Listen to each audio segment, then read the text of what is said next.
we have a Jumoke here, and also Chris will join back. And we also have a David Senf from Bell also join. You can see three our panelists. And I will be your panel facilitator or panel moderator. I think I already introduced Jumoke and Chris. I will do a quick introduction about David. Then I will ask them to do the self-introduction. David is pretty well known in the industry. I think most of you know him. David is right now is a national cybersecurity strategist at Bell Canada, and he leads the strategic direction for Bell Business market security portfolio and addressing the new challenges in cloud, IoT, and 5G. And he helps executives navigate the complex world of cybersecurity. And he has years of experience and as a senior leader and a top analyst from the company to analyze the solutions, strategy. So you will hear a lot of insights from the panel as well. All right, so let's start our panel discussion with the three panel members. And for people online, feel free to submit your question on the chat. As a moderator, I will also look at the chat or Q&A and ask questions on behalf of you. All right, so let's start the panel discussion with a quick self-introduction. So each of our panel members, three of you each of you have 30 seconds to quickly talk about yourself. So since Chris and Jumoke already talked, so let's start with David first. Yeah, well, thanks, Brian, and thank you very much for the invite. Thank you, Chris and Jumoke. Just awesome presentation. So very much appreciated learning from you today. Yeah, so I think you covered a lot of it. So I'm with Bell. I have a role that's actually similar to Chris's, I guess, in a sense, where we get to look at the long arc of technology trends and try and figure out what we need to do from a security perspective to really address those trends in the offerings and the services that we have. Bell, we have over 700 people on our security team with security operations centers, all the way to doing cloud assessments and that kind of thing from a professional services standpoint, working with the big banks and government and retail and that kind of thing. So before Bell, you're right, I was working as an industry analyst. So unlike Chris, who was analyst, I was an industry analyst. So basically measuring vendors and how they're doing from a security perspective, measuring end users and benchmarking them, end user organizations on a number of different fronts. And before that was involved in web development and that kind of thing. So on the more technical side, but that was way long ago. And we barely understood what security was. We had, well, I won't even tell you the horrible things we did from a security perspective back then, but good learning for sure. Anyway, Brian, I'll pass it back to you. Excellent. You will learn a lot from David. He also a frequent speaker at all those conferences.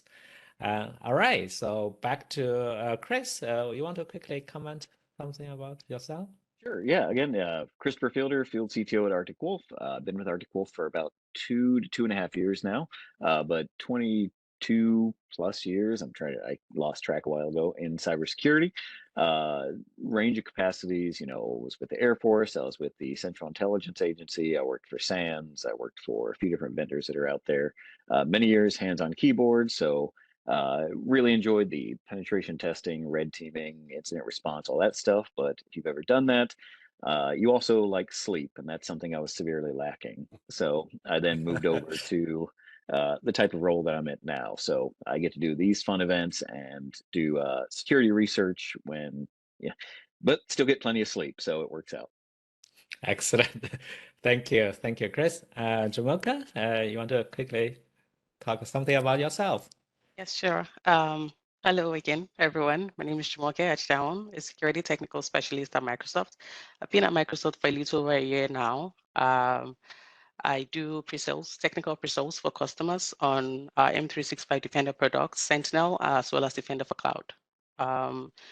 Before joining Microsoft, I worked at Deloitte as a threat content specialist, basically building rules and use cases for different SIEM environments. So Curator, ArcSight, LogRedeem, and even Sentinel. Yeah, thank you. Excellent. So as you can see, our speakers have years of experience, and they in different fields. They actually have a first-hand knowledge and observation, experience, and skills. So it's great to have our industry experts coming today to share this very important topic about the cloud. So my first question will be, in your view, we talked about that already, but I'd like to really hear your story. Is in your view, why do cloud detection and response matter? And I guess the first question will go to David first. Yeah, for sure. And thanks for calling us, or calling me anyway, old in your intro there. We've all been in it for a long time. I will admit that, very long time. But anyway, so thanks, Bryan. And I will take just, if the panelists, everyone's okay, just an extra 30 seconds on the answer for this, because we were able to run a study. So I still get to play market researcher and industry analyst at times. So I asked Bell, I said, hey, look, we need more Canadian data that helps us understand why some Canadian organizations are doing better in the cloud from a security perspective and others are doing, well, not so well. So why is there a difference on a number of security outcomes? Let's go measure this. And so I got the budget to go measure 300 Canadian organizations. So we went about and did that and could separate out those who were doing well and those who weren't doing well. And I'll get to the to answer the specifics of that question, which is when you look at the different types of organizations, you kind of get these 4 different types. Now, I won't go through all 4. I'll just go through a couple really quick. And one, we'll call them the denialists or maybe the egoists, and they're deeper into the cloud. They actually have really good security budgets. Like Chris said, they're deploying a lot of security tools, and yet they're among the least effective from a security outcomes perspective. So wait, what's going on? They seem to be doing all the right things. Well, we can learn from other organizations who are doing some of the right things, who have the highest level of security effectiveness in Canada, even though they're also deeper into the cloud and using the cloud. And a couple areas. Number one, Chris pointed it out, and Jumoke as well, in part of what she mentioned in some of the processes. But number one, if you're following the NIST cybersecurity framework, is identify. So we want to start there. That was one of the big areas of separation.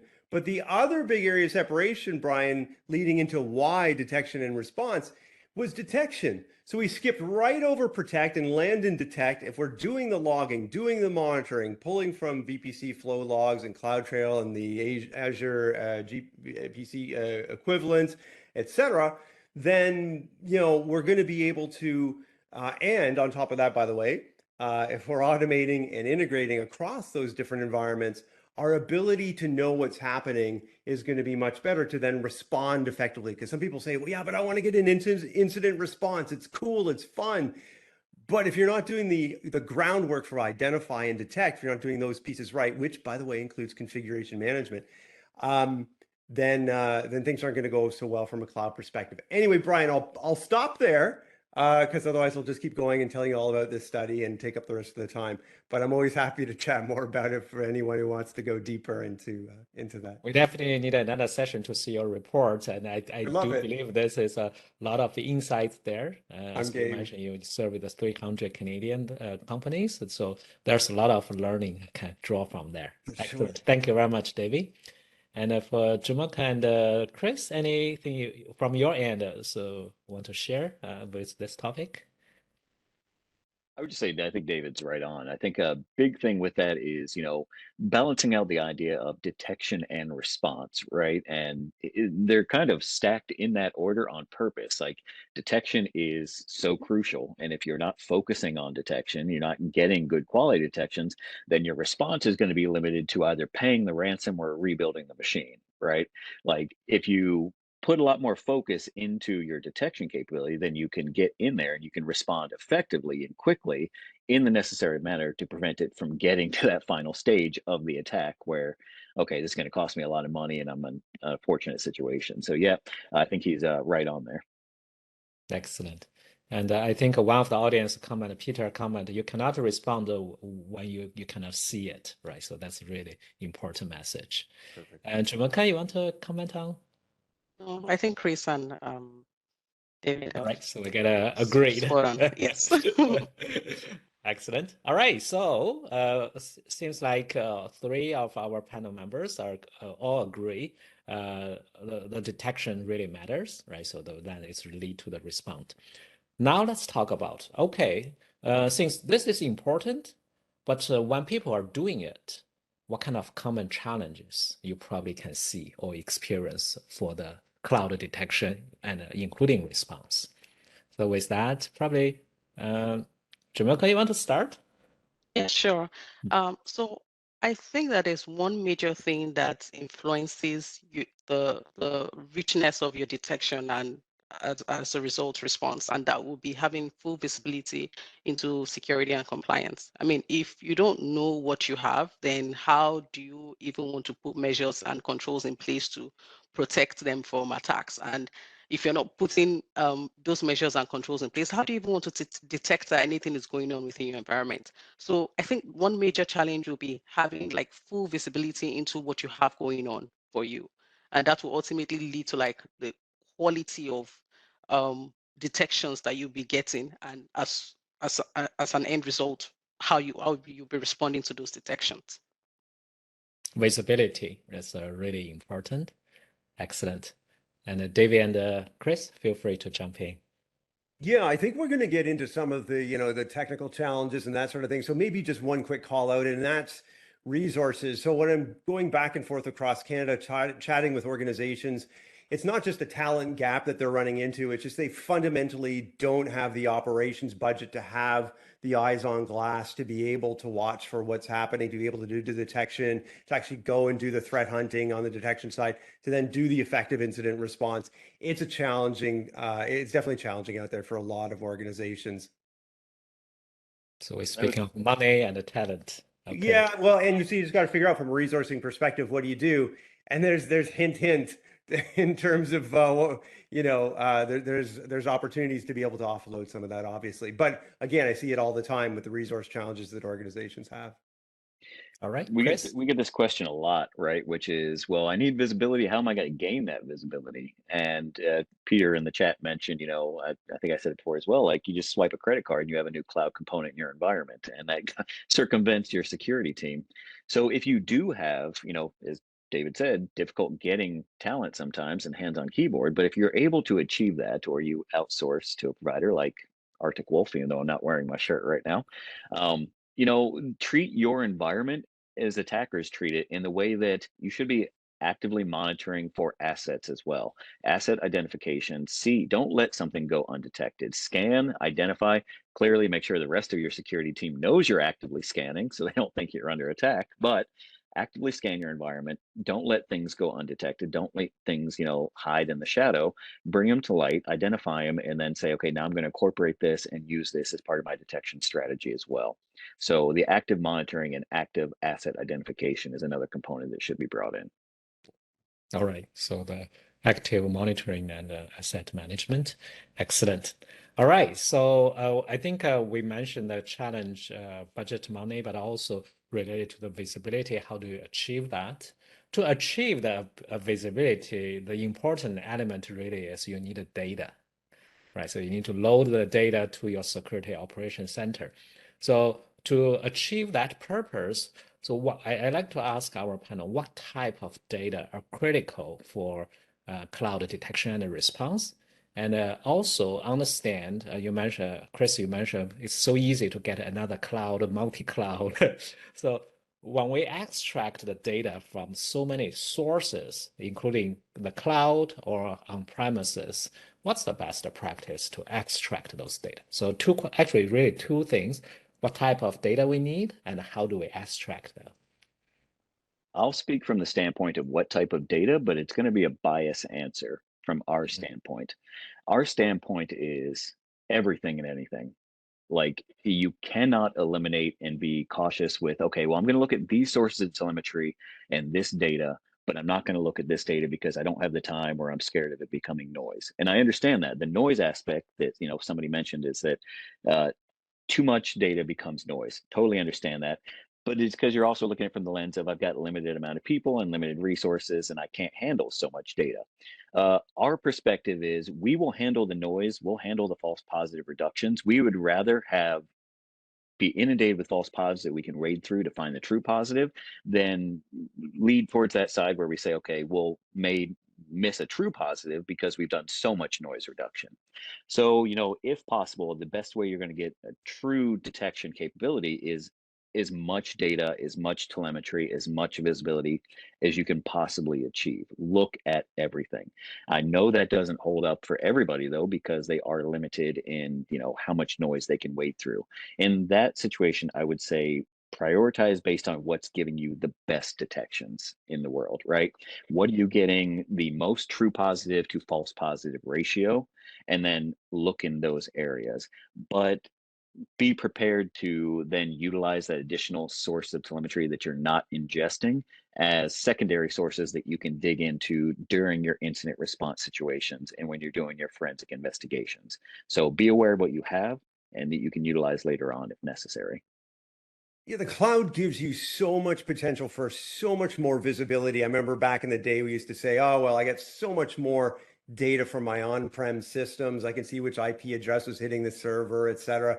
And so it was great. And then the cloud came along, people were like, yeah, but I don't have the visibility. To fast forward to today, where you really do, you just have, as Chris is indicating, just far more data than you could ever imagine, which is great. And you do want to churn through that data. And so you want to think of, as Jumoke and Chris both said, what are the top areas where attackers are getting in, right? So am I taking care of things like the misconfigurations? Do I understand where all those configuration errors might be? And number two is from an identity standpoint. Am I able to detect an MFA bypass attack, as Chris was showing earlier? So it's being able to do that. But then on top of that, you need to really be looking, as Jumoke also pointed out, with respect to the MITRE ATT&CK framework. So I know there's some students in the audience as well. So definitely want to kind of familiarize yourself with that. There's what's called MITRE, M-I-T-R-E, and then attack, A-T-T, ampersand C-K, attack.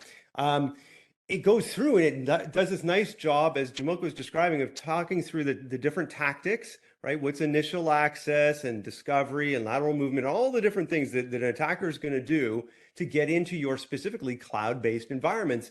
And so you want to have a look through that and just have an understanding of, okay, what data might I want to pull in? You can really get advanced with this. And you can start to say, well, what types of threat actors might be coming after me? Which techniques might they be lighting up? But I don't think at this level you need to go to that. I think first of all, it's just familiarize with yourself with it and learn about more in addition to those config issues and identity issues. Make sure you're looking through that just to make sure you've got your bases covered. Excellent. Jamoka? Yeah, I'd say they're both right. It has to be everything, to be honest. Like there are no takeaways. There's nothing that you can take out of it. If anything, you should even be adding more in terms of things that you would sort of ordinarily not want to take into account. Things like privileges. You want to know who has access to what in the cloud. Any information on access, identity, misconfiguration. So everything is critical in my opinion. Mm-hmm. All right. So on one side is if you don't have a certain type of data, you really cannot detect, right? So which means back to the question is if we need more data to help us to facilitate. On the other side is I think David also mentioned that we need to leverage some of the industry framework or best practice, including like a MITRE ATT&CK framework. So kind of to understand the data better. And also, I think another part is really back to the question. You really need to know your tools, right? And your regular expressions, yeah. Right. So each tool is very powerful, but if you don't fully use the capability, then the data still dirty data in, dirty data out, right? All right, cool. All right, so that's a data part. Let's move on to the next question. Let's say we already have the data. So we kind of getting the data there. Jamoka mentioned in the solution side, like for example, like a Microsoft, they have a Sentinel, like there's a SIEM or XDR, all those things together. Let's say we already get the data. Then the common question is there's so many data that how do you noise detection and come up, analyze data, come up to with some meaningful things, then you can quickly identify the incident and also improve the accuracy and the efficiency of security detection. So really is what's the best practice? How do you do the analysis and detection? Assume you already got the data. I can start. I think Chris already touched on that in terms of not trying to suppress the noise. So I would say taking the pain to further tune whatever rules and threat use cases that you have in place when security alerts are closed as false positives. So you have a lot of noise going on within your environment, and the go-to thing might be to try and turn off some of those rules or just a way of limiting the false positives. And I don't think that's the way to go, because in that process, you might end up avoiding true positives as well, right? So what you want to do is, so I'm a threat content specialist before, basically where I was building threat use cases for different within different SIEM environments, and that's had a lot to do with like really understanding the logs. What kind of logs am I getting from each security controls that are coming in, right? And taking the time to build use cases around those logs, right? And then over time, like you will get a lot of false positives. Taking the pain to keep tuning those rules, investigating and then closing them off as false positives, and then going to just taking that pain to further fine-tune those rules so that you can reduce the amount of false positives, as opposed to turning off the rules just so you don't get those false positives, right? It's an extra layer, it's extra work, right? But just going through that process. Continue improving the rules and the correlation and all those tuning that, right? And alerts. Yes. Okay, Yeah. Chris. Yeah, or David. No, for sure. Yeah, Chris, if you want to go ahead. I was going to say, yeah, I completely agree. So the idea of turning rules off or eliminating detections for based on the idea of just reducing noise is actually reducing detections, right? Eliminating the actual detections. We can look at this in the real world if we review. David brought up before the MITRE organization attack. Well, MITRE runs some excellent evaluations on the different tools that are out there. And when these vendors are being evaluated based on their tools, they're not doing it from the standpoint of let's turn some of the detections off so we eliminate the noise. They're turning all the detections on. Like they're throttling everything up so they can detect what's actually going to occur. So if that's what they're doing to be evaluated, that's probably what needs to happen in the real world as well to identify what's happening in environments. Again, it's a difficult balance though, because I understand the pain that can come with so much noise and so many alerts, and that's when it's incumbent upon the analyst, if you have them, to then go through and do the tuning and the reduction of those, but striking the balance of not tuning them so far down that you're going to eliminate possible uh, true real world detections. So it's a difficult situation to be in. I'm very thankful that I'm not on the front lines anymore having to deal with that. I can speak from a theoretical standpoint.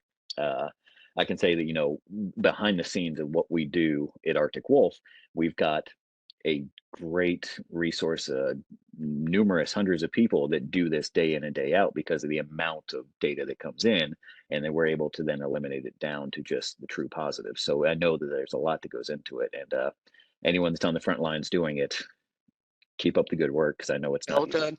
easy.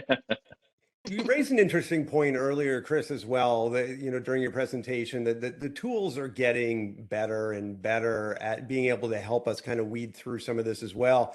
So you do want to think of it, does it all come into the SIM? And do I care about every failed login or what have you? Or am I going to trust that the identity tools that I have in place are getting better and better, are going to help me to assert whether or not that was a legit attempt or was that something that maybe wasn't and then should go on for further investigation. Similarly, you can think of stacking other tools in front of what you're doing. So there's configuration management tools, et cetera, that can really help do a lot of that initial kind of triage before it needs to even hit your tier one analyst. So I think there's ways to be able to think about what's the stacking of tools that I've got in order to help reduce the overall pain that the poor analyst is going to suffer once they get that overwhelming mountain of log data to go through. So triage some of it in advance with the improving tool sets. And over time, they're getting better and better, as Chris really pointed out. And it always pains me to say AI and to say ML, but we are getting better at an industry of identifying, what isn't something that we need to track. So again, watch for the tools to continue to increase. Somebody in the chat said, not every log has detection value, so you may want to Mm. avoid ingesting everything. And I can understand that standpoint, but it depends on how we define detection value, right? That's kind of a variable there based on how you define it. If we're saying detection value based on the logic built into the tool, then yeah, not everything that we're going to possibly ingest is going to have detection value in that case. If we define detection value based on secondary detection capabilities or the research that we may do into a person may jump into to identify certain advanced threats or to build out further IOCs or detection logic in the future, then things may have additional value that you're not seeing on that surface level.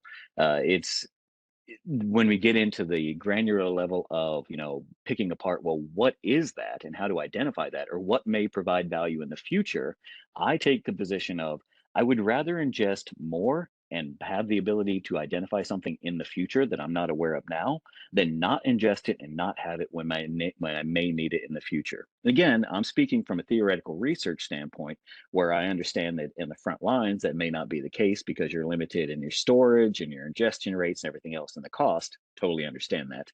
But, from a detection value and theoretical standpoint, ingesting everything is what I would prefer over limiting what is being ingested. Again, it's a skewed standpoint that I'm speaking from, but that's just my opinion. Mhm. All right. Okay, let's move on. I think there's also the fine line, right? So when we're speaking of what kind of data we need, and this is always there, you have all kind of considerations.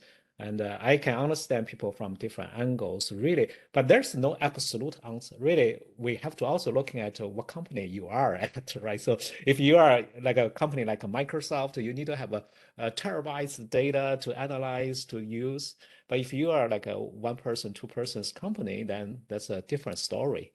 And the budget and all those factors need to fit into that one.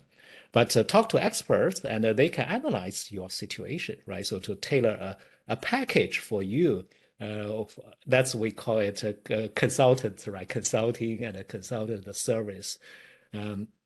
So rather than just get one answer to say, okay, well, I need or I don't need, they probably need to look at your own situation. And for researchers like Chris and David, definitely they want more data to look into that. All right, so let's move on. I think David already touched a little bit on that one. AI is coming, ML is coming. Because at the end of the day, the talent challenge really is you don't have enough people to work on that. So automation is the key. So how do you see the automation can help with the detection and the response process? Automation, it's interesting. So double-edged sword. And so with automation, we want to think of what gets automated, but we still will always have manual on both detection and response. So on detection, we will have manual threat hunting, even in a cloud environment. And maybe there'll be some automation that they'll use to gather up some of the logs, and they'll go through and figure out, what's happening on 3389, or what's the issue that's going on here. Here's my hypothesis. Here's what I think. That's a person. They're getting in there, and maybe there's some automation. Absolutely, there's some areas that you do want to automate from a detection standpoint, as we were talking about, just to reduce the overall noise level. From a response standpoint, that gets tricky because some people do not want you messing with their environment. So, do you want to, impact what's going to happen to a group, to, black hole the traffic or what have you? Maybe, maybe that was a very good thing to do, or maybe that was an awful thing to do because now the CEO can't get access to what they needed or what have you. So, you do want to figure out in my playbooks, what is it that I think I can do, that I should do, and what would be some of the things that might have a negative consequence? Remember, security is confidentiality, integrity, and availability. And so I don't want to be the bearer of bad news from the availability standpoint as I try and work on the C and the I side of things, right? So it's really just think about what's a lot of what you do is still going to remain manual from both a detection and a response standpoint, and determine what it is that where that line is for your own organization, right? And based on the types of workloads you have, the types of individuals you have, et cetera. So. All right, very cool. Chris and Jumoke, anything you want to share? I would always say that when it comes to machine learning and AI, I love it from the standpoint of saying, it's a tool. So don't fall into the excuse me, don't fall into the trap of thinking that machine learning and AI is everything. It's a component. And it's something that you're going to need a human in the loop for training the models and also further reducing false positives and getting the models to do what you want them to do. So, use it as you would any other tool, any other solution, incorporate it into your stack, but don't think that it's the silver bullet that's going to solve everything. If you go into it with that belief, you're going to you're going to fail, unfortunately. So, be approach it correctly, which is the idea of this is something that's going to allow me to further detect and further enhance my security posture, but it's not going to provide every security outcome that I want. So that's generally what I recommend with machine learning. Yeah, leverage that, but but don't just use that alone, right? So it's not just the only thing you have. And Jamoka, any thoughts you have? I think it's a mix of tools and processes.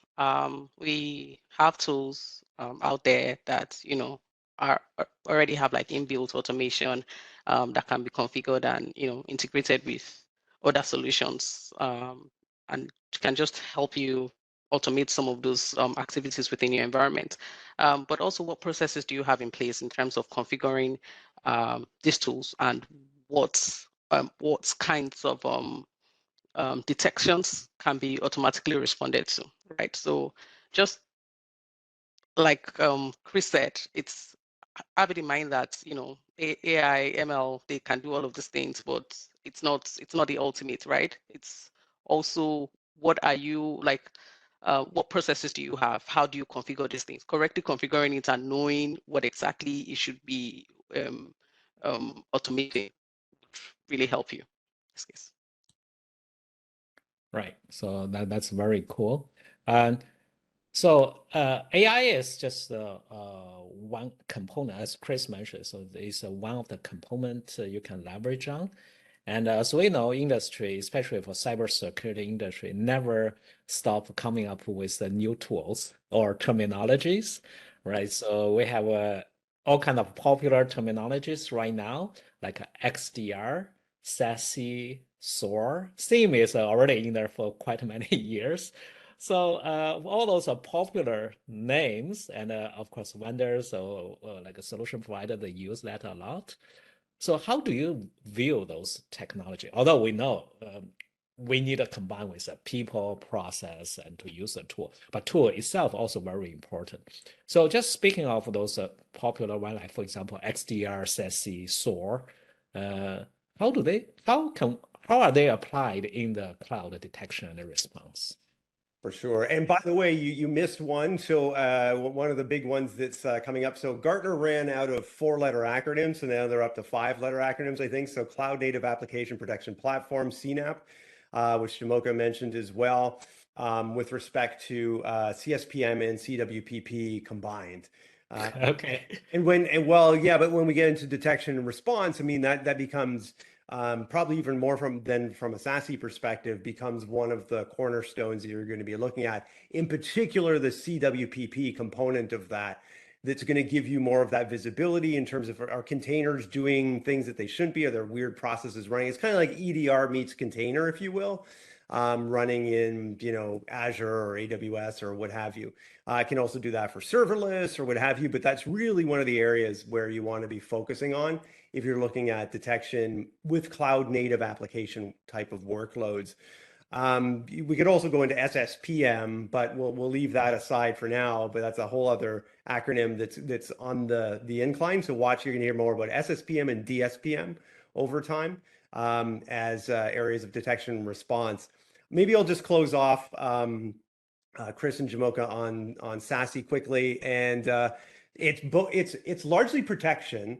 But there is detection response components in the old school, secure web gateway that gives me the ability to be able to see, okay, is this a malicious IP address? Should I shut that down? CASB doing a very similar thing, but from a cloud perspective. And then ZTNA is a really nice combination of that, which is going to move the perimeter. As Chris was describing, the perimeter is gone, but we need to rethink where's that perimeter, and the perimeter needs to be right at the application, right at the client, as close as you can get. So the policy enforcement point is right there. So I'm detecting right there and I'm stopping the attack there as best as I can. And so there is that element of SASE that connects to detect and respond within that component of it. There's the other components that the folk at Gartner would add into SASE, but I'll leave it there and save some time from Jumoke and Chris to respond as well. Excellent. We learned I personally learned another couple of acronyms already. Excellent. Yeah, go ahead. I was just going to say there is an analyst that wrote a blog a little while ago about XDR, and I'm paraphrasing, but I agree with him when he said, I like XDR. I liked it back when it was called SIM. And I understand that, and I somewhat agree with it, right? So the idea of, SIM, XDR, SOAR, when it fits into talking about cloud detection response, I would say for this topic, as long as they ingest cloud telemetry, allow you to utilize cloud visibility and treat it in a balanced way, and help develop detections that are cross telemetry detections. In other words, detections that you can build out using IOCs or machine learning or whatever that weighs the cloud ingestion telemetry in the same way and with the same context as the endpoint and the network telemetry, and can use those to build an idea of, okay, this is the path an attacker would take, or this is how a piece of ransomware would operate, and utilizing all that telemetry together, then it's of value. Don't silo the telemetry. Don't say, okay, well, I have detections that are based entirely on cloud, detections that are based entirely on endpoint, and they're going to live in these separate areas. It defeats the purpose of putting something together that's going to utilize all these sources if you're not incorporating them together to build the cross telemetry detections. When it comes to EDR, EDR is excellent, and it's a foundational technology. At this point, as much as it makes me feel old, it is a legacy technology in some ways. So just be wary of any endpoint vendor that says that they're just going to take their pre-existing endpoint tool and just stick it in the cloud. If it's not built for cloud, it's not right for cloud. So don't just throw it in a cloud container or a cloud resource and say it's going to operate the same way, because it's not, and it's not going to be as effective. And then SASE, I think David hit the nail on the head. It's a little bit of a outside of the other ones there, but it's got an interesting future ahead of it. Excellent. All right. So for the By the way, I was looking for an applause thing, Chris, when you said there isn't one, I guess, in WebEx. We need to go over to Zoom for that. But when you mentioned that it's not just about cloud, detection is across what you're doing, because the attacker can get in, create initial access on-prem, move into the cloud back to on-prem. It is security throughout the whole organization, detection and response for the cloud. It's great to focus on that so we have some learning there, because it's just not someone else's computer. It's a very different environment. So we do want to learn how different that is. But they're going to use AD or whatever to move from one environment to the other. And we really need to have a complete detection plan across all the environments. So anyway, that was my applause there for that point. Thank you. great comment. Yeah. So to Jumoke? touch on what Chris said, saying that if it's not built for cloud, it's not meant for cloud, right? Microsoft has a better together story where all of these individual tools have their area of specialty and what they are doing in terms of helping you to secure and protect your environment. right? You can't, like, what is a CWPP and a CSPM tool, that's a cloud security posture management and cloud work protection tool will do for you in the cloud is not like what an XDR will be doing for you, for instance. So it's just a better together story where all of these components come together and the telemetry and data that you're getting from each of them adds up to better security environment. Excellent. All right, so a lot of tools. Sometimes I really wonder someone can really understand all those tools and you have them, but the reality is you only have that many people. Each one maybe specialized in one or two, may have knowledge for the other, but you really cannot grasp all the tools. So that's also make the cybersecurity moving so fast, right? So as I think Chris mentioned, like EDR, right? So now moving faster to XDR, like all those things, right? So it's a generation. So you have to catch on for those things. All right, so it's pretty much getting to the end of our panel discussion, and we usually have one question always reserved for talent development. I know we like to talk about all kind of people, process, and technology. But at the end of the day, we still need people, like talent to work on that, especially in like a security operations center, right? So you need a lot of experienced professionals to work on that one. So I think based on my observation, from an education training perspective, a lot of opportunities for the cloud and also a lot of opportunities for the cloud security. And so for people interested in like in cloud security as a general, as their career path, what kind of a recommendation or suggestions do you have for them? Yeah, I mean, I can add to that since I already talked a little bit about certifications and training. And again, it depends upon what the budget that you have. There are some different resources out there that are excellent. There's free resources, right? So let me start with that. YouTube. It's amazing. Learn from your peers, join things like this. Uh, join any outreach program or local, go to a B-Sides, which is excellent, and learn as much as you can. If you're looking for the traditional means of a certification, CompTIA is very budget friendly. I mentioned that before with like a Security Plus, which is very foundational. They also offer a Cloud Plus, which is looking at cloud technology. I always tell people this, you want to get into security, you have to understand the underlying technology. Don't think that you can jump straight into security without understanding networking and endpoint and everything else and the technology that goes into it, because you're going to be lost. So if you want to go into cloud security, understand security, but also understand the cloud technology itself, so you can start to secure it. So take a look at that Cloud Plus, and then I believe there's an advanced security certification from CompTIA, which is the CYSA Plus. You can take a look at that one as well, another very strong certification. If you have the budget and you want to pay for it, there is a very excellent SANS course. I believe it's Security 488, which is a securing the cloud course. SANS courses are second to none in what they provide. You've got industry experts, highest echelon, teaching these courses, and they're teaching them from a very practical, hands-on front. And if you can go to one of the live events as well, it's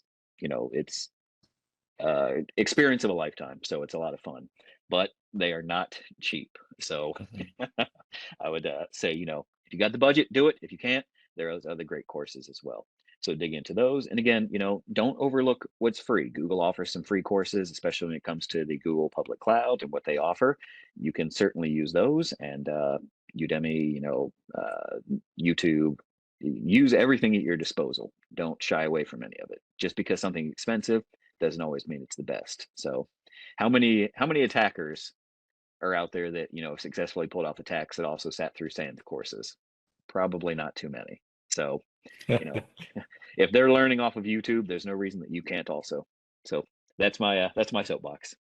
The good news is about the SANS folk is they're pretty good about pushing some of the content up to YouTube, or at least précis of the content, or they'll give the top issues of what have you, and they'll recommend, okay, then go to 401, or as you were mentioning, or whichever course, but they'll give you some knowledge by and by the way, they'll make you envious of those who get SANS training, because the instructors there are really just that good. Would echo that. I would say, like you're saying, YouTube is just a fantastic resource to be able to go. What I want folk to do, especially the students in the audience and what have you, is look at frameworks that help you put everything in context. So one of those frameworks that I mentioned earlier is the NIST cybersecurity framework, which is, it's broader in spectrum, so it covers on-prem or it can be applied to cloud. But it's a resource that points to a bunch of other resources like 800-53 and a bunch of other resources. But it goes through and it gives you a context for what are the fundamentals, the basics of identify, protect, detect, respond, and recover. And then what are the things under there that I should learn? Then from there, you can look at things like the Cloud Security Alliance, CCM, so the Cloud Capability Model, which it gets a little bit deeper and more specific to cloud, and it will cover things like data. So we didn't talk a lot about securing the data and like DLP moves to DSPM and that kind of thing. But they have pointers in there to some of the things you want to think about from a maturity standpoint as well. And they've got a very basic CCSK. It's very introductory kind of level, not the level that Chris is talking about with some of those resources. But again, it'll get your feet wet, get a little bit of understanding of what's happening. So I'm a really big fan of frameworks. We also talked a little bit about MITRE ATT&CK. You don't need to really go deep into that. If you just understand overall what the tactics at the top kind of are and how that looks and feels to an attacker and what that might mean to an organization, I think you'll be good. But use frameworks to understand how these pieces start to fit together, right? Excellent. And yeah, let me add to that as well, because I forgot, Bryan, that you said that there's students listening in right now. So I mentor a lot of students, and I still work with some universities. And I'll tell you, when I'm talking to a student that's interested in cybersecurity, one of the first things I say is, "Tell me about your lab. Show me your Kali box." Because if they're not going to do that, then that's a problem. Kali is entirely free. Grab it, build a box, start using it. There's free levels of AWS. There's free images you can use, free virtual software. It's out there. Build a virtual lab, and you can do it at relatively low cost, if not free. Start launching these attacks in a safe way, right? So do it in a lab, or if you're doing it at work, make sure you've cleared it with people that you work with. But emulate yourself after an attacker, understanding, put yourself in the mindset of the way that attacks operate and the way that attackers operate. That way you'll understand, what they're going to do. I always tell people when they're starting to build out a blue team, or they're putting together an IR plan or a defense plan, put yourself in the mindset of an attacker. You know your weaknesses, you know your crown jewels. How would you go after them? How would you secure them? How would you take control of the environment? And then start placing your detections and your defenses around that. So if you can't put yourself in the mindset of an attacker and you don't know the way they'll operate, then you'll always be kind of at a disadvantage. So build a lab, start practicing, take a look at those YouTube videos and stuff, and put yourself on the path. So let me step back off my soapbox again. I'm sorry. I totally agree. Jumoke, you want to? Yeah, I totally agree with Chris and David. Cybersecurity is one of those professions where you really learn by doing, and it doesn't mean that you have to get into the workforce to start doing, right? You can't building a lab environment, having your own lab environment, and a lot of these things are free. You have free resources, a lot of free resources online. Have your home lab environment that you're using while you're taking some of these courses. And what are these courses? You don't even have to take the certifications, like the CompTIA Security Plus, for instance. You can walk through that training material and not necessarily sit for the certification, right? Even though like that it will look good on your resume. But if you're saying for the purpose of you learning more, take some of these courses, have a lab environment where you can go hands-on as you're going through these courses and just keep learning. YouTube videos, a lot of resources out there. And I'm going to put in a shameless plug. Microsoft also has resources. Just because we're talking about cloud security and how one can get into cloud, right? Microsoft has one of the biggest cloud service providers out there. We have a lot of courses online. Some of them are even free for students, yeah. And then you have the Azure portal, which is also like you can easily sign up, go through these courses, and work um, um, alongside on your lab environment while you're going through them. It's as simple as that. Excellent. Yeah, Microsoft. Because we use Microsoft also a lot. So Microsoft has a lot of training, and also for students, you can get a student subscription, right? So for free for I forgot exactly how much money, like a credit, like a 200 or something. Like you can play around with a lot of things already. All right. Thank you very much for the insights for career development and the learning by doing is a message I got. And also there's so many places you can look at that. Of course, another tip is to listen to the guidance or insights from our experts. Like today, we have 3 industry experts. For example, they will help you. Okay, so what kind of certification you suggest you to take? And don't forget, all 3 panel members, they from the company as like a big hiring company, right? So for the talent, like a Bell, Microsoft, Arctic Wolf also hire a lot of talent. So reach out if you're interested for the career job opportunities as well. So they are the hiring managers as well. All right, cool. I think that's pretty much for the end of the panel discussion. Just a quick recap. We start with the why do we need the cloud detection and response? Then we walk through some common challenges. Then we look at the data side, what type of data, or how do we extract them? Then we look at how do we efficiently do the security detection and leverage automation and also the technology like XDR, SASE, SOAR, and so many others. David mentioned some of them I already forgot to apply to these things, and also how do you develop your career, right? So in this field. So there's quite a lot of things. We record the session, so if you miss any point, I encourage you later once speakers approve the video, we push to the YouTube channel. You can watch that again. So before we leave, and I like to ask our panel members, you're kind of like you're departing like a message. So what if you can only recommend one thing regarding the cloud security or detection or the response? What kind of things you want to recommend? What's your top recommendation? If you can only say one thing, right? So it could be anywhere, right? People, technology, training, or whatever. But what's your top recommendation? Problem is, we're all going to say the same thing. So whoever takes this one first, I'm not going to say it, but Chris or Jumoke, you can take it first. I'm going to give it to Jumoke and see, because I know that I know what it is. Yep. Okay. That one thing. There are a lot of things coming to mind, and I'm just trying to pick one. The first thing coming to your mind usually is the one. Let's see. Know what you have full visibility into, know your cloud environment. Don't just I'm moving things into the cloud and that's it, it's safe. I'm going to allow the cloud service provider that's I'm using to take care of it, right? It's yours regardless. Know what you have and just have full visibility into what's going on. Exactly. Yeah. Visibility. Couldn't have said it better myself. All right, fine. I'm going to take configuration management. As Chris and Jumoke both pointed out, 99% of cloud breaches are going to be a result of misconfiguration and human error. So we don't just talk about IOCs, but we talk about MOCs, misconfiguration of compromise. And so we want to be able to detect when that's happening. And we've got drift from known good. So we really want to up that number. Chris is showing a very sad low number early on for CSPM adoption. So we want to see that clearly rise. And there's tools within Microsoft's environment, within different cloud providers. There's third-party tools. So there's really no excuse with that one.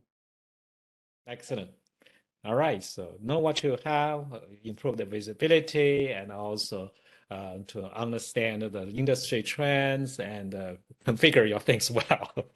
And all right. So again, this is pretty much the end of our panel discussion. And 3 our industry experts, Chris from Arctic Wolf, Jumoke from Microsoft, David from Bell. And for people online, I really appreciate your participation. So let's give everybody a virtual applause. So thank you very much for joining. And thanks for the opportunity to learn from each other.